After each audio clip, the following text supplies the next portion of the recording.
사무엘상 5장 1절부터 5절까지 말씀입니다.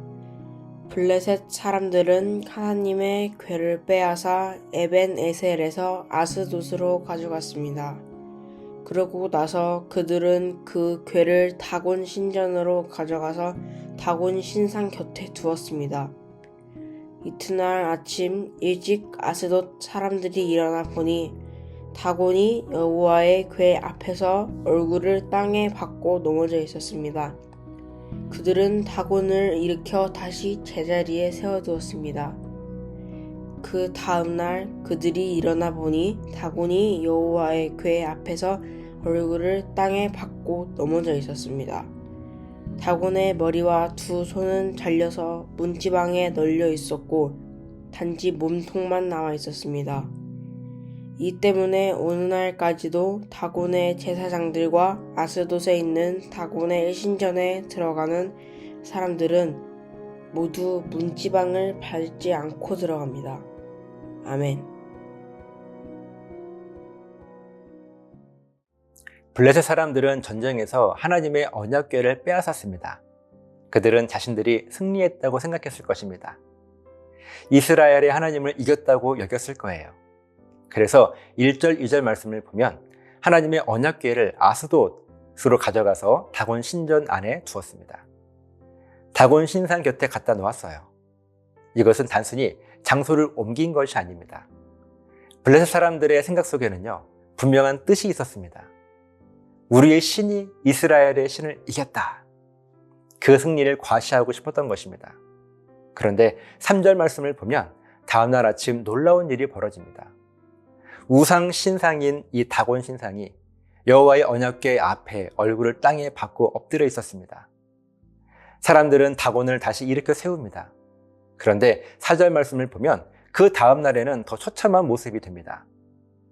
다곤이 다시 엎드려 있을 뿐 아니라 머리와 두 손이 잘려 나가고 몸통만 남아 있었습니다. 오늘 말씀의 의미가 무엇입니까? 하나님은 결코 우상과 나란히 놓일 수 있는 분이 아니시라고 하는 사실입니다. 사람들은 여호와의 언약궤를 우상신 다곤 신상 옆에 두었습니다. 하지만 하나님은 다곤과 비교되는 존재가 아니셨습니다. 하나님 앞에서 우상은 결국 무너질 수밖에 없어요. 사람 눈에는 다곤 신전이 더 화려해 보였을지 모릅니다. 더 강해 보였을지 몰라요. 그러나 하나님의 생명과 권세 앞에서는 결국 엎드려지고 무너지고 부서지고 무력해야 될 뿐입니다. 말씀을 묵상하며 우리들이 깊이 깨달아야 할 진리가 있어요. 아무리 우상의 한가운데 있어도 하나님의 언약궤는 그 능력을 잃지 않았다는 사실입니다. 언약궤가 블레셋 땅에 들어갔다고 해서 하나님의 권세가 약해진 것이 아닙니다. 다곤 신전 한가운데 놓였다고 해서 하나님의 영광이 사라진 것이 아닙니다. 오히려 가장 어두운 자리, 가장 우상 숭배가 가득한 자리에서 하나님의 살아계심이 더 분명하게 드러났습니다. 우리의 삶도 마찬가지입니다. 우리도 세상 속에서 살아갑니다. 세상은 눈에 보이는 다곤들로 가득하지요. 돈이 우상이 되기도 합니다. 또 성공이 우상이 되기도 합니다. 인정받는 것이 우상이 되기도 해요. 자기 욕심과 자기의 뜻이 우상이 되기도 합니다. 때로 우리는 그런 세상 한가운데 던져진 것처럼 느껴질 때가 있습니다. 믿음 지키기 어려운 자리, 하나님보다 다른 가치들이 더 크게 외쳐지는 자리, 영적으로 숨막히는 자리 속에 우리가 놓일 때가 있지요.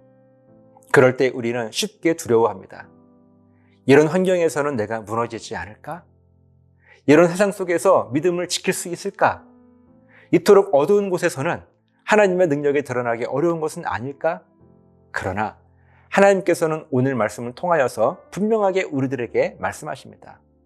하나님의 생명의 능력은, 그 복음의 힘은 장소에 따라 약해지지 않는다는 사실입니다. 하나님의 능력은 우상 한가운데 있다고 해서 사라지지 않는 거예요. 오히려 하나님의 생명은 가장 어두운 곳에서도 여전히 살아 역사합니다. 그렇기 때문에 중요한 것은 환경이 아닙니다. 중요한 것은요, 내가 어디에 있느냐가 아닙니다. 정말 중요한 것은 하나님의 생명이 바로 내 안에 있느냐 하는 것입니다. 언약궤 자체가 나무 상자여서 능력이 있었던 것이 아니에요.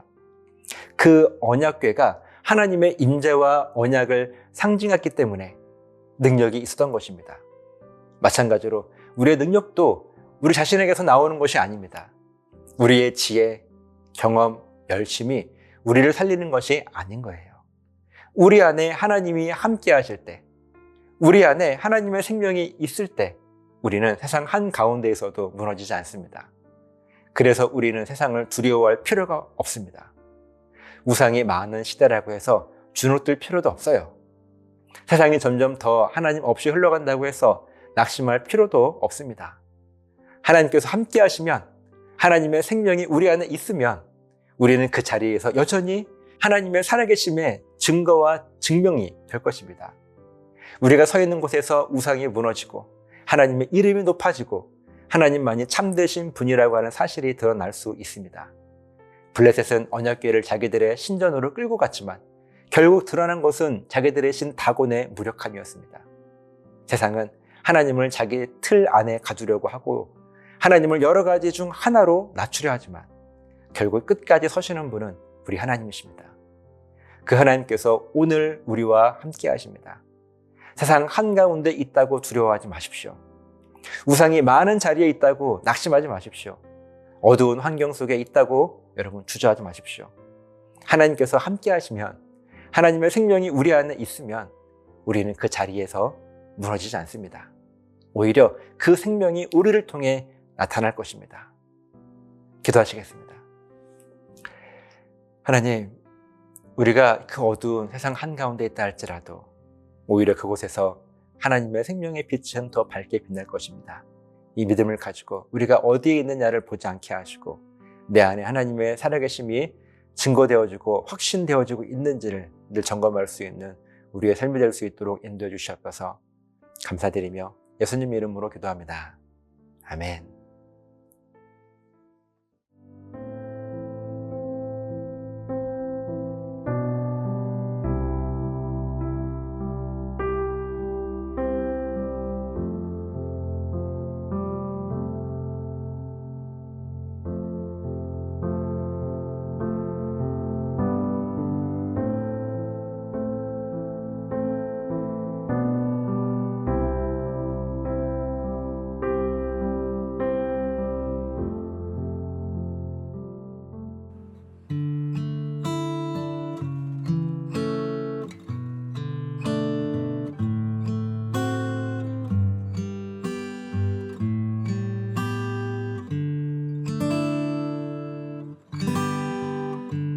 주를 위한 이곳에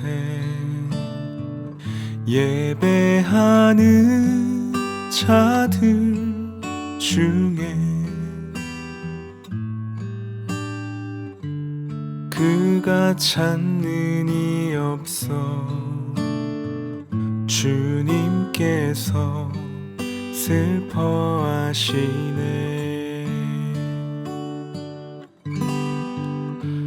주님이 찾으시는 그 한 사람 그의 배자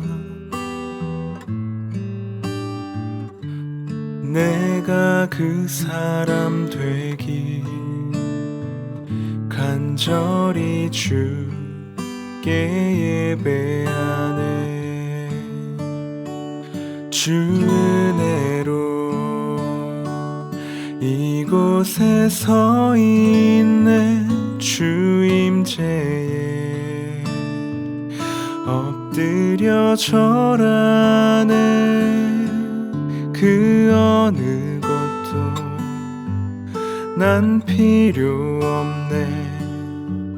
주님만 경배해. 주 은혜로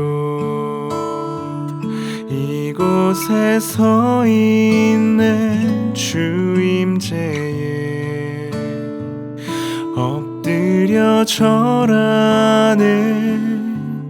그 어느 것도 난 필요 없네. 주님만 경배해.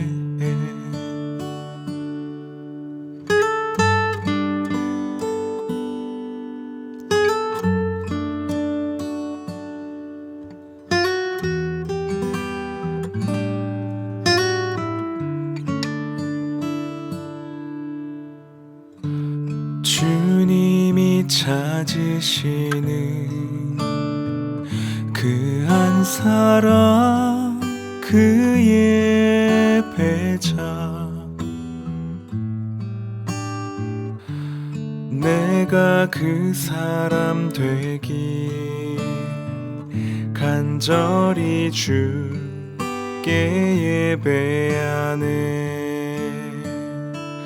주 은혜로 이곳에 서 있네 주 임재에 엎드려 절하는 그 어느 것도 난 필요 없네 주님만 경배해 주 은혜로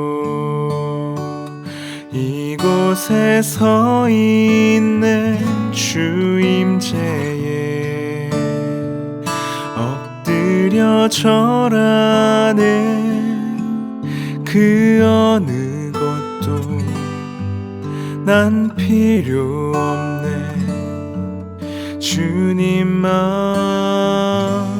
경배해 그 어느 것도 난 필요 없네 주님만